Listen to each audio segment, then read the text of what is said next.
এসেও যদি যাত্রী উঠতে না পারে, যাত্রী এই ধরনের নিরাপত্তা না পায়, তাহলে রেল ব্যবস্থা বন্ধ করে দেওয়া উচিত। দরকার নেই তো এই রেল ব্যবস্থার। কী কারণ? রেলমন্ত্রীরা কি করে? এই যে নতুন সরকার গঠন হলো, নতুন রেলমন্ত্রী গঠন হলো, তারা কি উদ্যোগ নিল? এর আগে তো আমরা কখনো এরকম ভোগান্তি হয় নাই। আমি দ্রুতযান এক্সপ্রেসের যাত্রী। আমি জাস্ট 8টার দিকে এখানে এন্ট্রি করছি। এন্ট্রি করে দেখি যে ট্রেন দাঁড়িয়ে আছে 5 নম্বর প্ল্যাটফর্মে। তারপর আমি এখানে আসার অনেক উঠার চেষ্টা করি।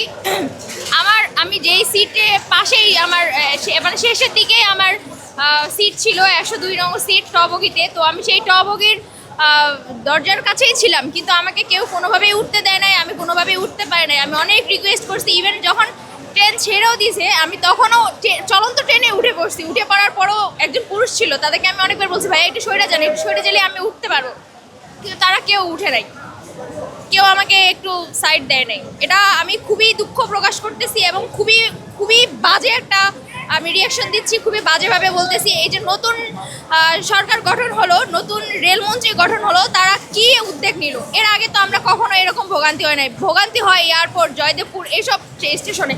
সেজন্য ম্যাক্সিমাম যাত্রী করে কি কমলাপুরে এসে উঠে, কিন্তু কমলাপুরে এসেও যদি যাত্রী উঠতে না পারে, যাত্রী এই ধরনের নিরাপত্তা না পায়, তাহলে রেল ব্যবস্থা বন্ধ করে দেওয়া উচিত। দরকার নেই তো এই রেল ব্যবস্থার। কী কারণ? রেলমন্ত্রীরা কি করে?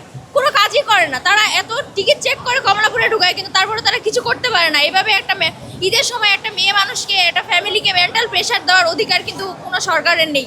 তো আমি খুবই দৃঢ়ভাবে মানে একদম খুবই বাজেভাবে জানাচ্ছি যে এইটার জন্য কোনো ব্যবস্থা নেওয়া হয়। নেক্সট টাইম যেন কোনো মেয়ে আমার মতো বা কেউ, আমি আমার হাজব্যান্ডকে নিয়ে এবার প্রথম আমার বাবার বাসায় ঈদ করতে যাব, সে শ্বশুর বাড়িতে ঈদ করতে যাবে, তার খুবই বাজে একটা রিয়াকশন হয়েছে। তো এটা আসলে মোটেও গ্রহণযোগ্য না। আমি অবশ্যই অনুরোধ করবো রেলমন্ত্রীকে এবং প্রশাসনকে, তারা যেন এই বিষয়গুলো নেক্সট টাইম থেকে জোরদার করে।